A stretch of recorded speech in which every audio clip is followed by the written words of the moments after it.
નમસ્કાર વિદ્યાર્થી મિત્રો, આપ સૌનું સ્ટડી પેનલ પર હાર્દિક સ્વાગત છે। આજના વિડીયોમાં આપણે ધોરણ 5 હિન્દીનું પ્રકરણ 12 दुमदुमा गांव के बच्चे જે એક કહાની છે તેના વિશે આજે આપણે જોઈશું।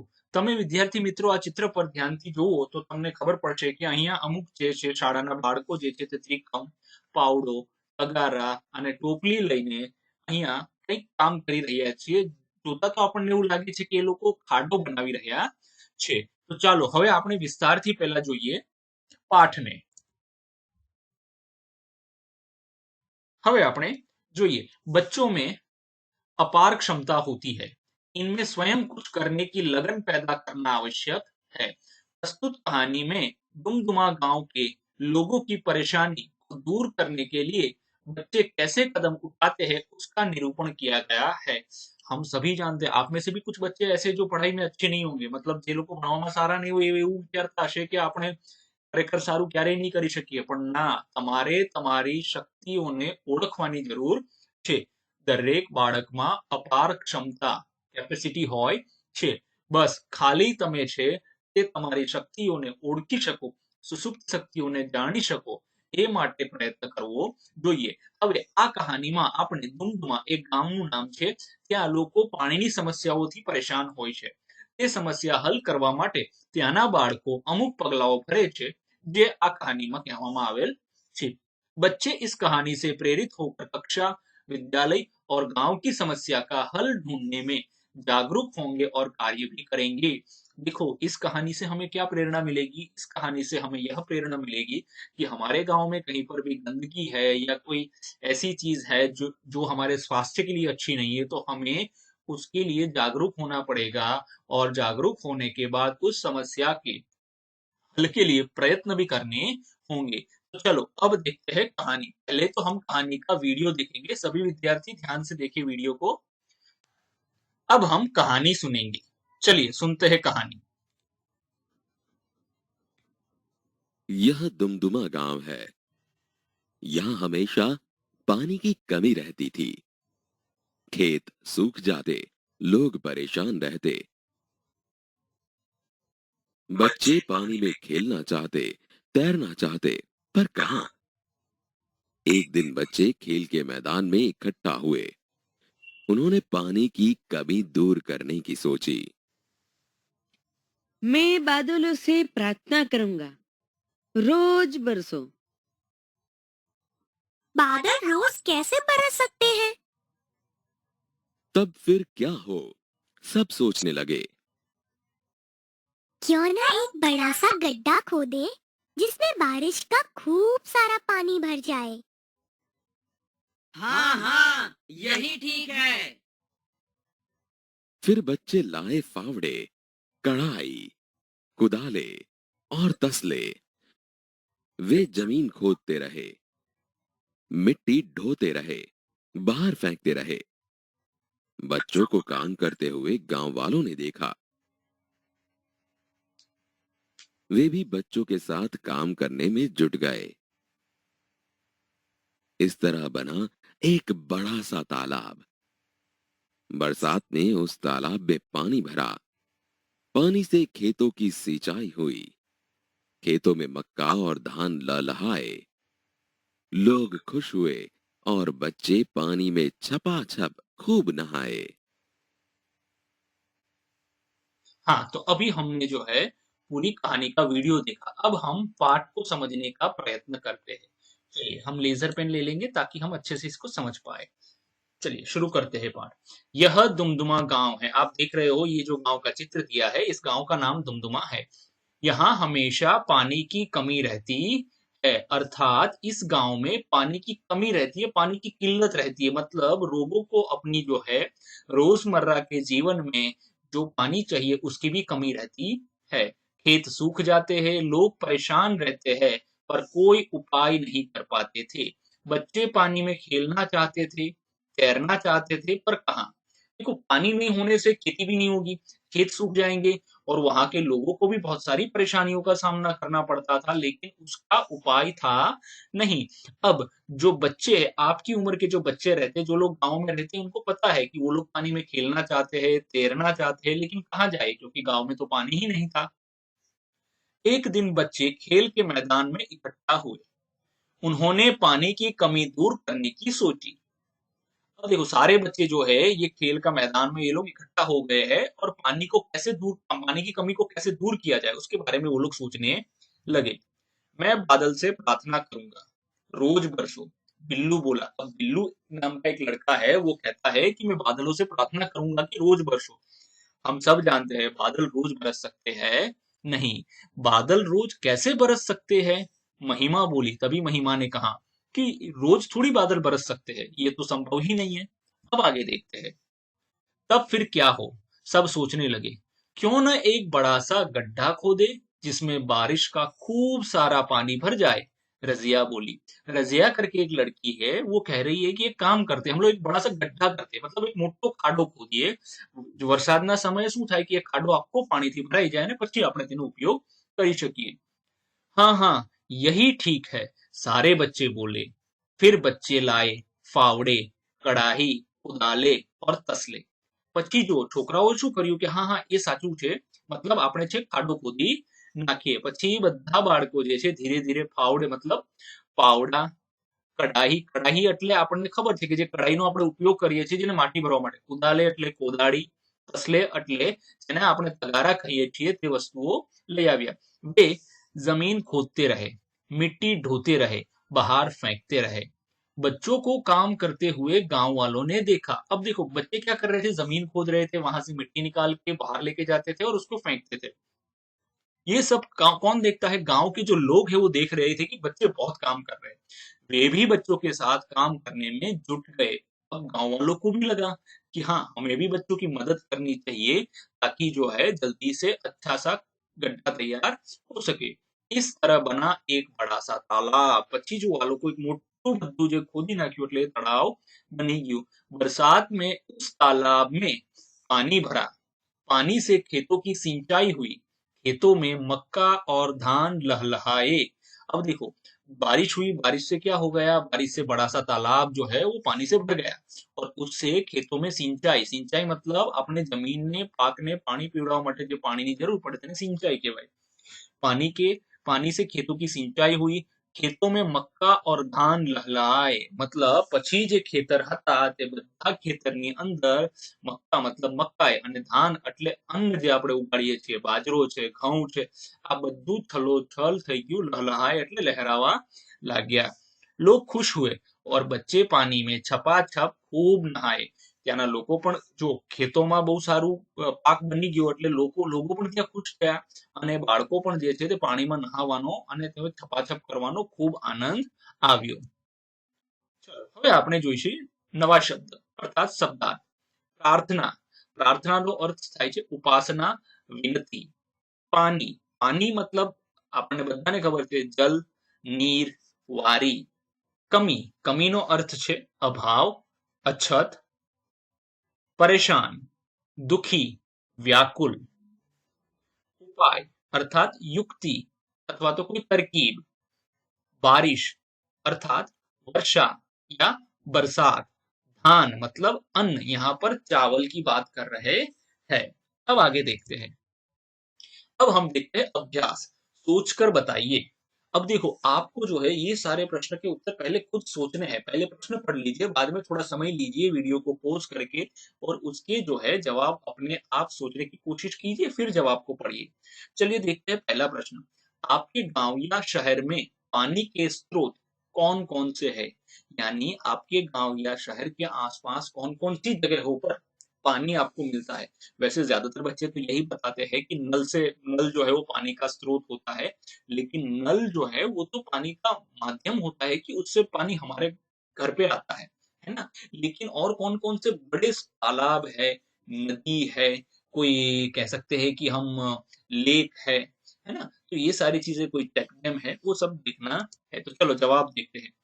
मेरे गांव में कुआं, नदी, तालाब, चेक डैम आदि पानी के स्रोत है। अब देखो कुआं लगभग हर एक गांव में होता है, नदी भी ज्यादातर सभी गांवों में मिलती है, तालाब सब गांवों में होते हैं और नदी जहां से निकलती है वहां चेक डैम, ताकि नदी का पानी रोक कर वो जो बह रहा है उसको रोक कर हम क्या कर सके, चेक कर सके। चेक मतलब रोकना होता है है ना, उसको रोककर हम उपयोग सिंचाई के लिए उसका उपयोग कर सकते हैं। तो ये सारे जो है पानी के स्रोत है।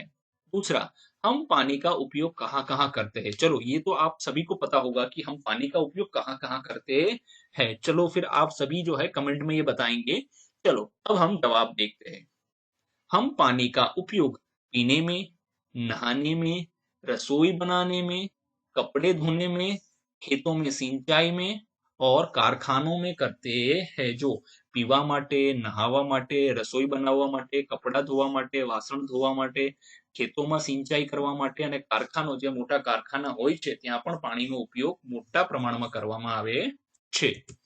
હવે આગળ જોઈએ। 3, पानी हमारा जीवन है, पानी का अपव्यय नहीं करना चाहिए। अब बताइए कि लोग पानी का अपव्यय कैसे करते हैं। अपव्यय का अर्थ होता है बिगाड़ना। પાણીને જે છે તેનો વ્યવસ્થિત ઉપયોગ ન કરવો તેને અપવ્યય કહેવાય। વ્યય કરવામાં આવે છે मतलब બગાડ કરવામાં આવે છે। तो लोग कई રીતે કરે છે। लोग पानी का अपव्यय इस प्रकार करते हैं। पहला, पीने के पानी से हाथ पैर धोते हैं। देखो ये बहुत सही कहा है। हम लोग घर में जो पीने का पानी आता है उसी से हम लोग हाथ पैर धो देते हैं। हमें पीने का पानी अलग रखना चाहिए। दूसरा, नल चालू रखकर इधर उधर चले जाते हैं। आप में से बहुत सारे बच्चे जो सुबह ब्रश करते हैं તે બધા બાળકો શું કરે છે, ગેંડી ઉપર ઉભા રહે અથવા તો વોશ બેસિન ઉપર ઉભા રહે અને નળ ચાલુ કરી દે। નળ ચાલુ કરીને પછી બ્રશ કરતા હોઈએ છે અને પાણી બધું ગટરમાં જતું હોય છે। તો તેવું નહીં કરવાનું। આપણે જ્યારે જરૂર હોય ત્યારે જ નળ ચાલુ રાખવાનો। ઘણા મોટા લોકો પણ જ્યારે તમારા પપ્પાને તમે જોયા હશે ગાડી કરતા હોય એ સમયે શું કરે છે, નળ ચાલુ રાખે ના, એ સમયે નળ બંધ રાખવાનો। જ્યારે તમારે જરૂર હોય ત્યારે તેને ચાલુ કરી લેવાનો। એટલે नल चालू रखकर इधर उधर जाना है नहीं। तीसरा, पीने योग्य पानी में पशुओं को नहलाते हैं। देखो ये भी बहुत गांव में देखा जाता है कि जो पानी पीने के लायक होता है वहां पर लोग क्या करते हैं, जानवर पशुओं को, भेड़ बकरियों, भैंसों, गायों को नहलाते हैं। और चलो ये पशुओं को नहलाते वो तो सही है, कुछ लोग तो जो है अपनी रिक्शा है, अपना मोटरसाइकिल है, ये सारी चीजें भी वहां पर धोते हैं। तो उससे जो ऑयल होता है वो सारा किसमें मिलता है, वो सब पानी में मिलता है। और पानी में मिलने से उसमें रहने वाले जो मछलियां रहती है उसको भी नुकसान होता है। चौथा, टपकते नल को बदलते नहीं। જો આપણા ઘરમાં આ વસ્તુ ખાસ જોઈએ છે, નળમાંથી ટીપા પડતા હોય ને તો આપણે એ નળને બદલતા નથી। આપણે એમ વિચારીએ છીએ કે એમાં શું ફેર પડે, પણ ટીપે ટીપે ધીરે ધીરે કેટલું બધું દિવસનું પાણી વેસ્ટ જાય છે। અને તેને અઠવાડિયામાં ગણો, મહિનામાં ગણો તો ઘણા બધા પાણીનો બગાડ થતો હોય છે। તો આપણે તેને તાત્કાલિક ધોરણે બદલવો જોઈએ। 4, पानी का अपव्यय न हो इस हेतु आप क्या क्या करोगे। હવે જો પાણીનો બગાડ ન થાય તેના માટે તમે શું કરશો, તો પહેલું, जलाशयों पर सूचनाएं लिखूंगा। मतलब हमें क्या करना है, तो हम क्या करेंगे, पहले जलाशय यानी गांव में तालाब है, कुआं है, वहां पर सूचनाएं लिखेंगे। क्या सूचनाएं लिखेंगे कि पानी का अपव्यय न करे और पानी को गंदा करे नहीं। दूसरा, टपकते नल बदलूंगा, यानी मेरे घर में जो जो नल टपक रहे हैं उनको मैं बदल दूंगा। तीसरा, पीने योग्य पानी का जरूरत के मुताबिक उपयोग करूंगा।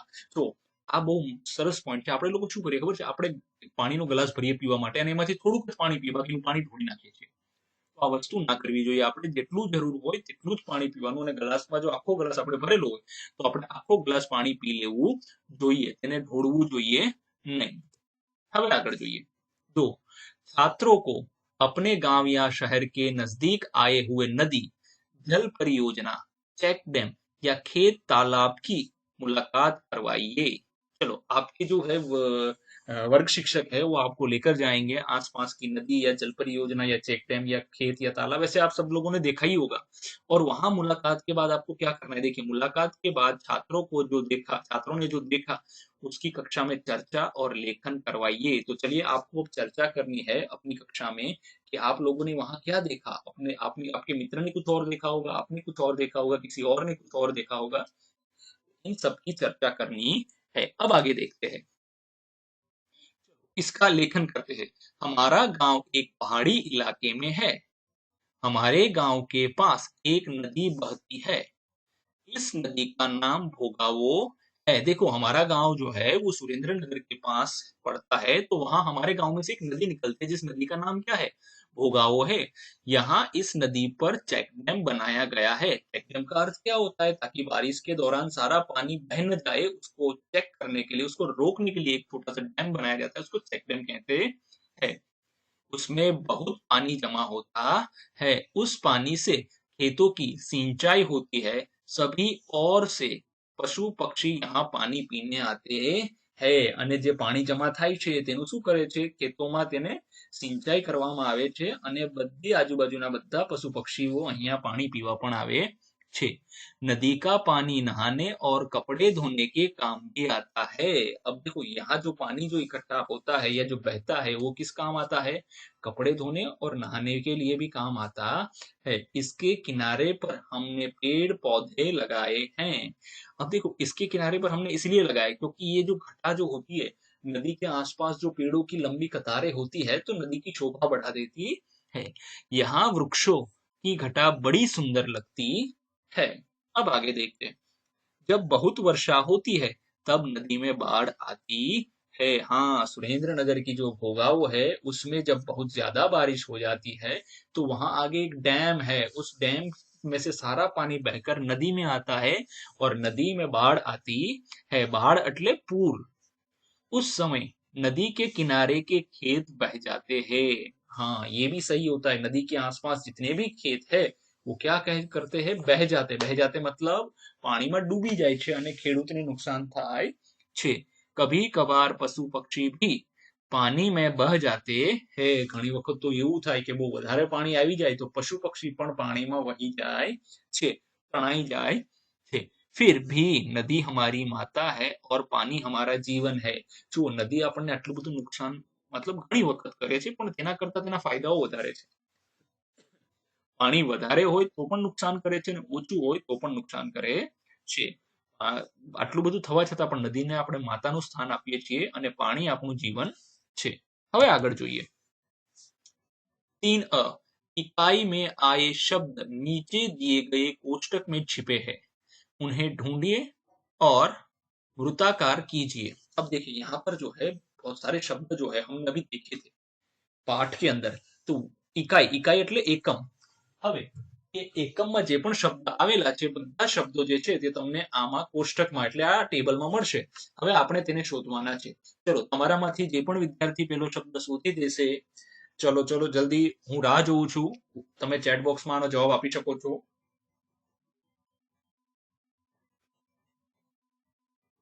ચલો પહેલો શબ્દ છે વરસાદ।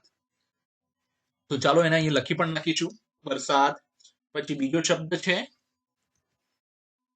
કડાહી। જો આ કડાહી, પછી તેને લખી નાખીએ અહીંયા। હવે ચોથો શબ્દ છે ભરના, અહીંયા લખી નાખીએ। પાંચમો શબ્દ છે પ્રાર્થના, તેને અહીંયા લખી નાખીશું। છઠ્ઠો શબ્દ છે નહાના, તેને અહીંયા લખી નાખીશું। સાતમો શબ્દ છે બહાર, તેને અહીંયા લખી નાખીશું। આઠવા શબ્દ है खलना। खलना नहीं आवे, અહીંયા આપણે ચેન્જ કરી દઈએ, ખેલના આવશે, બરાબર છે, ચેન્જ કરી દઈએ। ચલો આને લખી દઈએ અહીંથી, હા ખેલના એટલે અહીંયા આવશે ખેલના। ચાલો પછીનો શબ્દ છે આપણો છપાછપ, તો આપણે અહીંયા લખીશું છપાછપ। પછીનો શબ્દ છે બાદલ, તો આપણે લખીશું બાદલ। હવે પછીનો શબ્દ છે તૈરના એટલે તરવું, એને અહીંયા લખીશું। અને અંતિમ શબ્દ છે જે ગામનું નામ છે ધુમધુમા, તેને આપણે લખીશું અહીંયા। આવી રીતે આપણે લખવાના થશે। હવે આગળ જોઈએ। ब दिए गए इन वर्णों को योग्य स्थान पर रखिए और सार्थक शब्द बनाइए। अब देखो ये वर्ण दिए, वर्ण मतलब अक्षरो આપેલા છે, આ અક્ષરોને આપણે આ ખાનામાં પૂરવાના છે અને એક શબ્દ બનાવવાનો। જો આ છ છે તો છ છપા છપ એવો શબ્દ બનશે, છપા છપ। હવે પછી છે આ છે પરે, તો પરેશાન એમ થશે, પરેશાન। પછી હવે અહીંયા થશે રોજ, પછી આ થશે જમીન। આવી રીતે આપણે બનાવવાનું છે। ચાલો હવે આગળ જોઈએ। 4 दिए गए चित्र के आधार पर 5 वाक्य लिखिए। देखिए, सबसे पहले जब ऐसा कोई प्रश्न आता है कि चित्र दिया गया है और उसके ऊपर आपको 5 वाक्य लिखने हैं, तो सबसे पहले तो हम क्या करेंगे कि पहले चित्र को अच्छे से देखेंगे। आप देखो, यहाँ पर एक खेत है, एक किसान जो है वो हल चला रहा है, खेत के किनारे पर एक बच्चा बैठा हुआ है।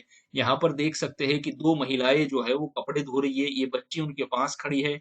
एक लड़का यहाँ तालाब के किनारे खड़ा है। आप और तालाब के किनारे पर देख सकते हैं कि 2 पौधे लगे हुए, उसके ऊपर 2 बहुत प्यारे फूल भी आए हुए हैं। और यहाँ देख सकते हैं कि 2 बच्चे जो है गेंद से खेल रहे हैं। थोड़ा अगर गांव से दूर, गांव के मतलब यहाँ तालाब से दूर जाएंगे तो गांव भी दिखेगा। यहाँ बहुत सारे मकान है, एक मंदिर दिया हुआ है, कुछ पेड़ भी है गाँव के। यहाँ कुछ पक्षी जो है वो हवा में उड़ रहे हैं। और यहाँ पर हम सूर्योदय देख रहे हैं, सूर्य का उदय हो रहा है। देखो, सूर्य उदय हो रहा है या अस्त हो रहा है, कैसे पता लगेगा? क्योंकि पंछियां सुबह बाहर निकल रहे हैं उड़ उड़ कर पेड़ों से, तो हम कह सकते हैं सूर्य उदय हो रहा है। तो चलिए देखते हैं। उत्तर, यह गांव का दृश्य है। सुबह का समय है, सूरज निकल रहा है, आकाश में पक्षी उड़ रहे हैं, दूर कुछ पेड़ और घर दिखाई दे रहे हैं, एक मंदिर भी दिख रहा है। मैदान में 2 लड़के गेंद खेल रहे हैं। यहाँ पर लिखेंगे गेंद से खेल रहे हैं या गेंद खेल रहे हैं, तो गेंद से हम लोग कर देंगे इसको, ताकि ये जो है सही हो जाए। यहाँ पर बीच में लिख देंगे हम गेंद से। चलो, क्या सही है? तालाब के किनारे 2 स्त्रियां कपड़े धो रही हैं, एक बालक खेत के पास खड़ा है। खेत में किसान है और किसान हल चला रहा है, 2 बैल हल खींच रहे हैं। तो ये सारी चीजें जो है हमने दृश्य से देखकर लिखी। चलो अब आगे देखते हैं। दोबारा हम अपना लेजर पेन ले लेंगे।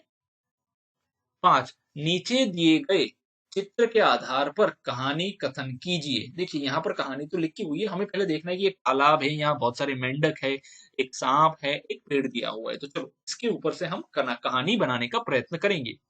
एक तालाब था, ये रहा, उसमें बहुत सारे मेंढक रहते थे। तालाब के किनारे बरगद का पेड़ था, उसकी जड़ में एक बिल था और उसमें सांप रहता था।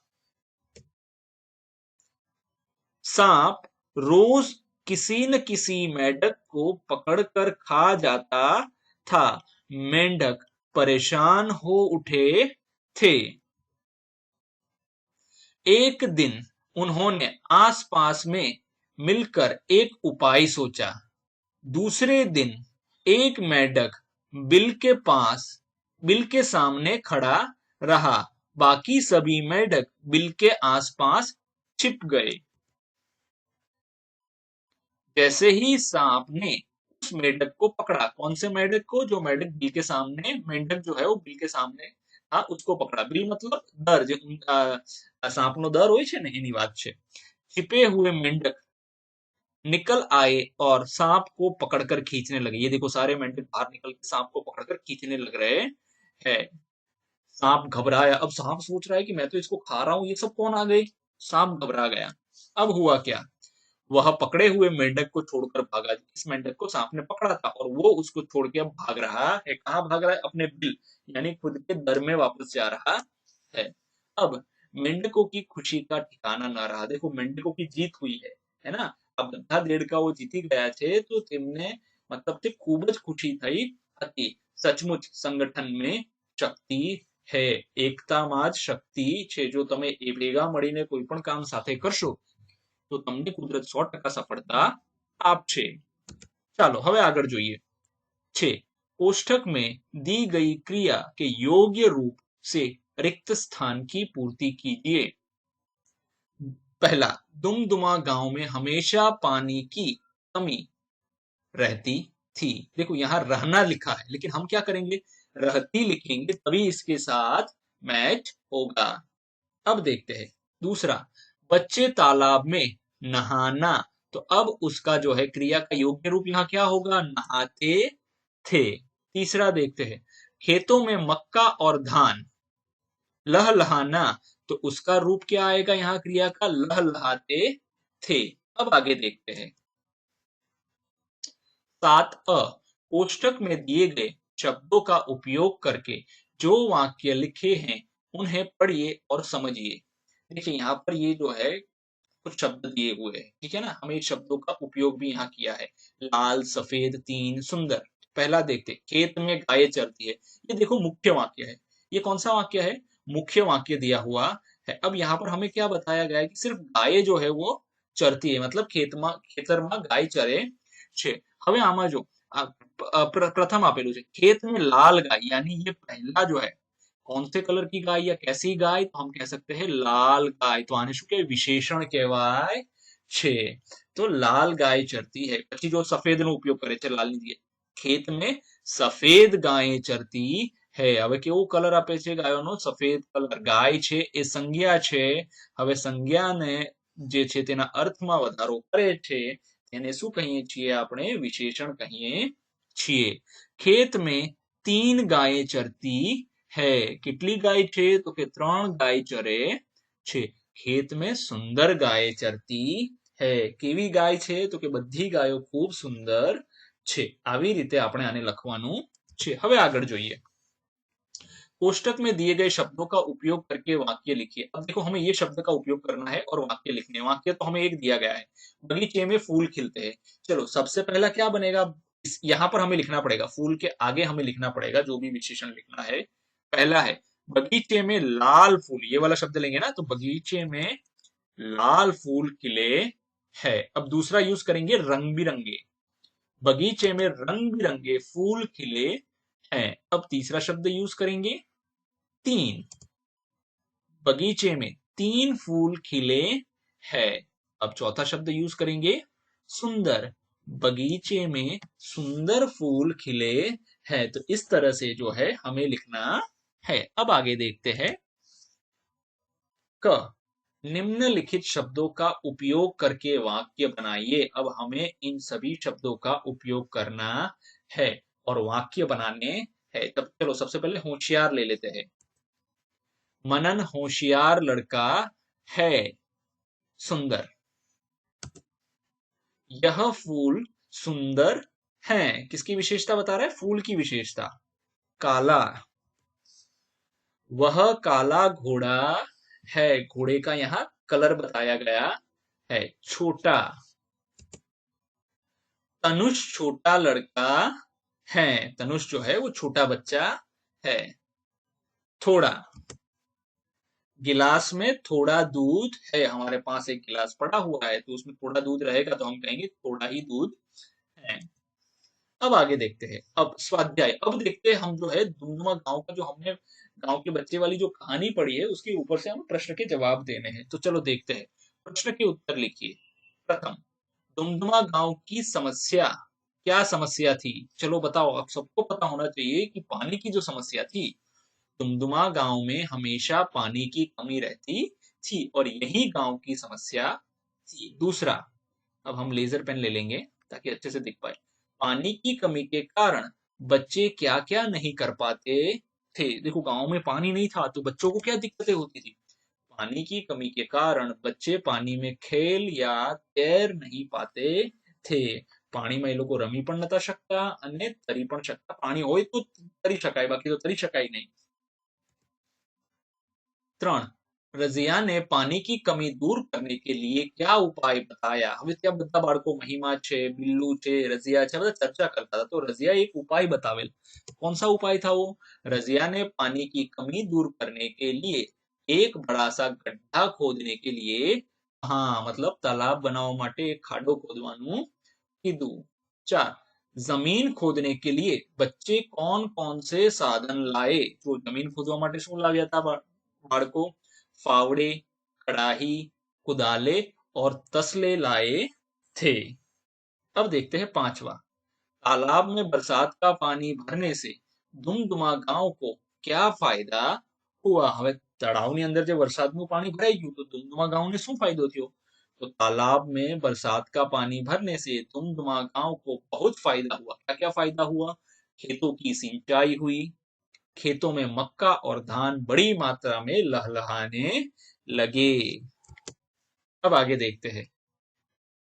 दूसरा, निम्नलिखित वाक्य कौन कहता है? चलो देखेंगे ये वाक्य जो है मतलब कहानी से लिए गए हैं और ये कौन बोलता है हमें बताना है। मैं बादलों से प्रार्थना करूंगा रोज बरसो, चलो ऐसा कौन बोलता है? ऐसा बिल्लू कहता है। बादल रोज कैसे बरस सकते हैं, इसका जवाब क्या होगा? ये वाक्य जो है महिमा ने कहा था।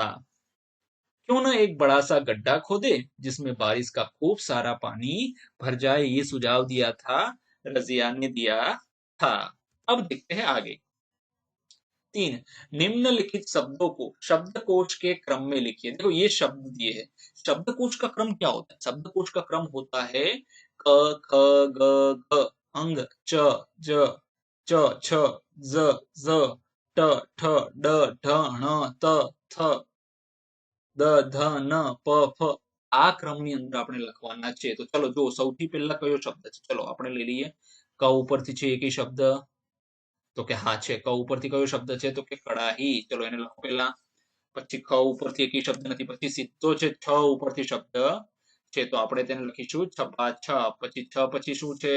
પછી આવે છે દ, ક્યાં છે? જો સીધો દ ઉપરથી શબ્દ આવે છે દુમદુમા, દુમદુમા પછી કયો છે? પછી આવે છે સીધો બ આવશે બાદલ, અહીંથી લઈ લઈએ બાદલ।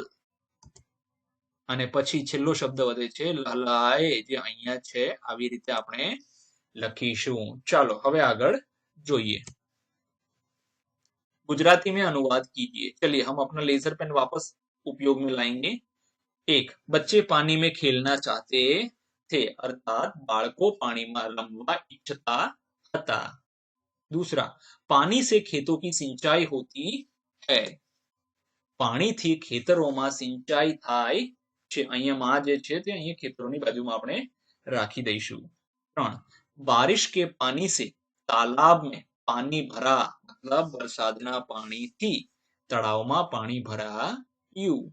4, बच्चों ने पानी की कमी दूर करने की सोची, બાળકોએ પાણીની તંગી દૂર કરવાનું વિચાર્યું। 5, एक दिन बच्चे खेल के मैदान में इकट्ठे हुए, एक दिवस બાળકો રમતના मैदाનમાં એકઠા થયા। હવે આગળ જોઈએ।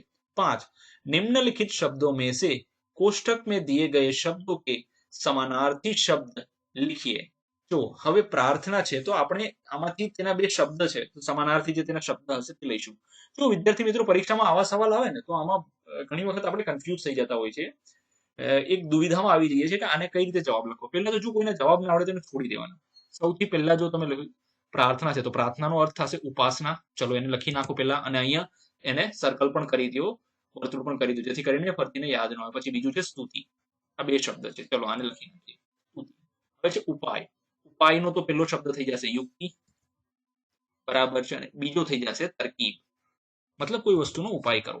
पानी, पानी का हमने देखा है एक तो है वारी और दूसरा है निर, ये दो शब्द है वारी और निर। अब बारिश का एक हो गया वर्षा, दूसरा हो गया बरसात, वर्षा और बरसात। अब जो दो शब्द बच गए वो हमें कहाँ लिखने हैं? परेशान, दुखी और व्याकुल में लिख देंगे, दुखी और व्याकुल में इस तरह से लिखेंगे। सपोज मान के चलो कि आपको ये वाला शब्द नहीं आ रहा है तो उसको छोड़ दीजिए, बाकी शब्द जो आते हैं उनको पहले भर दीजिए, जो अंत में बचेगा उसको आप यहाँ लिख सकते हैं। इस तरह से इसको भरना है। अब आगे देखते हैं,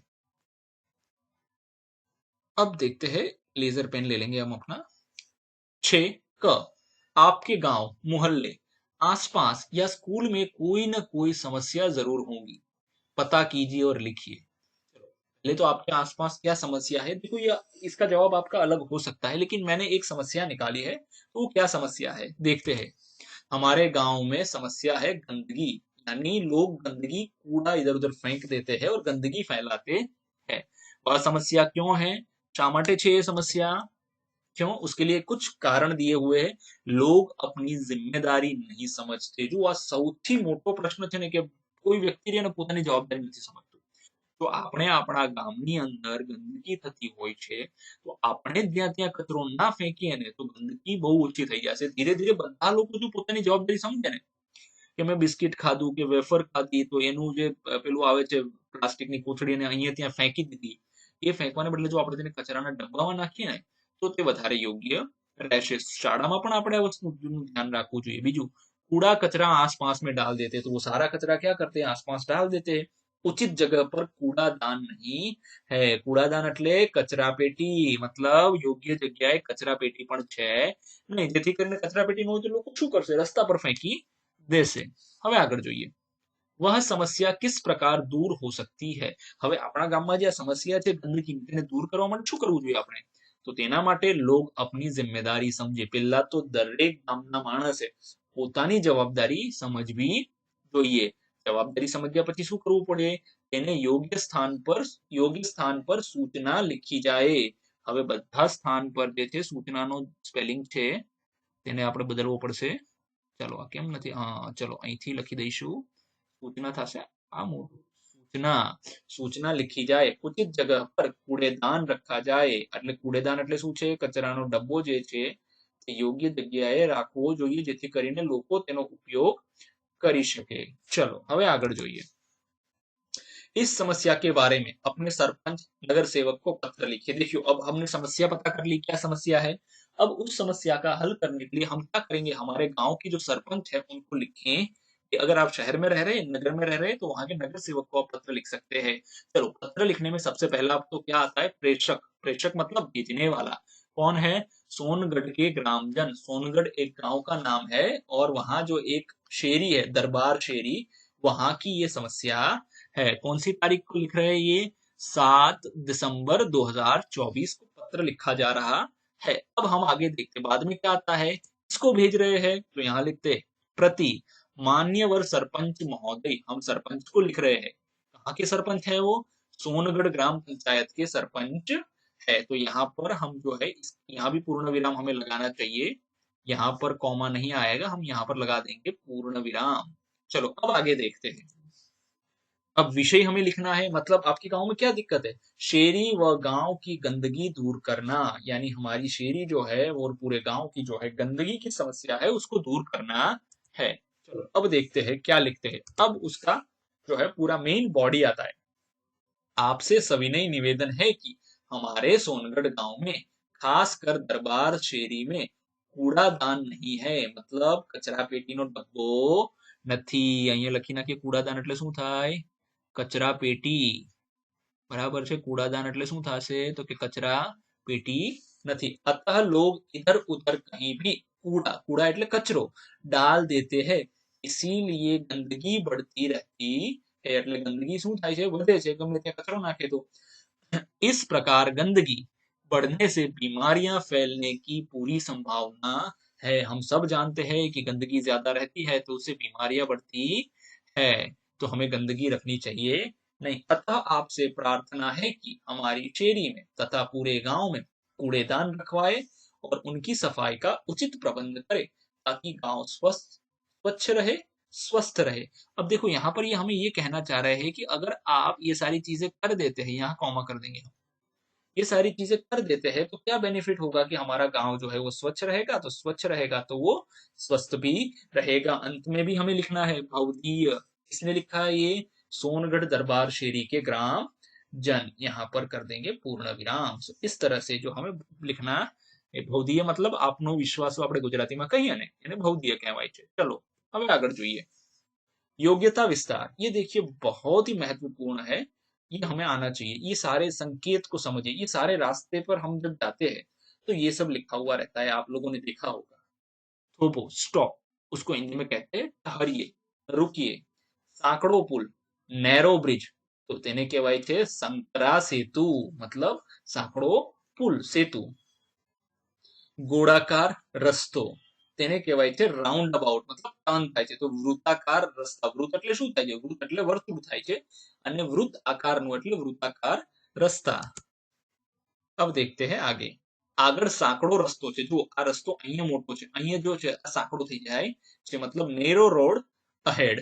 आगे रास्ता संकरा, એ આગળ જે છે તે સાંકડો રસ્તો છે, આગળ પહોળો રસ્તો છે। હવે જો અહીંથી તમે આમ જાઓ છો તો આગળ જઈને રસ્તો છે મોટો થઈ જાય છે, તો રોડ વાઇડન્સ અહેડ। आगे रास्ता चौड़ा है। अब देखते प्रवेश बंद, नो एंट्री, प्रवेश निषेध, मतलब અહીંયાથી આગળ જવાની છૂટ છે નહીં। હવે જોઈએ, બંને સાઈડ માટે રસ્તો બંધ છે, vehicles prohibited in both directions. જો અહીંયા જો આમ પણ જવાની ના છે ને આ બાજુ પણ આવે, મતલબ દોનો તરફ રાસ્તા બંધ है. फक्त साइकिल माटे रस्तो, कंपलसरी साइकिल ट्रैक मतलब सिर्फ साइकिल के लिए रास्ता, है ना. પછી આવે છે સાયકલ માટે પ્રતિબંધ અર્થાત સાયકલ પ્રોહિબિટેડ, સાયકલ નિષેધ. જવાબ આવશે. હવે જોઈએ ઇતના જાણીએ. જો અહીંયા છે હિન્દી જે શબ્દો આપણે જોયા તે સાધનોનો ઉપયોગ કર્યો તો આ લોકોએ ખેતર શું ખાડો ખોદવા માટે, તો તેના ગુજરાતીમાં શું કહેવાય છે? ફાવડા. એને કહીએ છીએ આપણે પાવડો. જો આ પાવડો છે બધાને ખબર હશે. પછી છે કુદાલ. કુદાલને કહેવાય છે કુદાળી. પછી તસલા. તસલા એટલે તગારું. આપણે બધાએ જોયું છે માટી ભરવા માટે ઉપયોગ થાય છે. પછી ટોપલી. મોટા મોટા પથ્થરને એને ભરવા માટે ટોપલીનો આપણે ઉપયોગ કરી શકીએ છીએ, તેને કહેવાય છે ટોપલી. હવે કઢાઈને આપણે બધા કહીએ છીએ કઢાઈ. આ કઢાઈનો ઉપયોગ શું થાય છે? તો કે આનો પણ માટી ભરવા માટે ઉપયોગ થાય છે. આનો એટલા માટે ઉપયોગ થાય છે કે આની અંદર પકડવાની એક ગ્રીપ આપેલી હોય છે. ધન્યવાદ વિદ્યાર્થી મિત્રો. આશા રાખું છું કે તમને આ વિડીયોથી ઘણી બધી મદદ મળશે અને તમે આ વિડીયો જે છે તમારા મિત્રો અને ફ્રેન્ડ સર્કલમાં જરૂરથી શેર કરજો. ધન્યવાદ.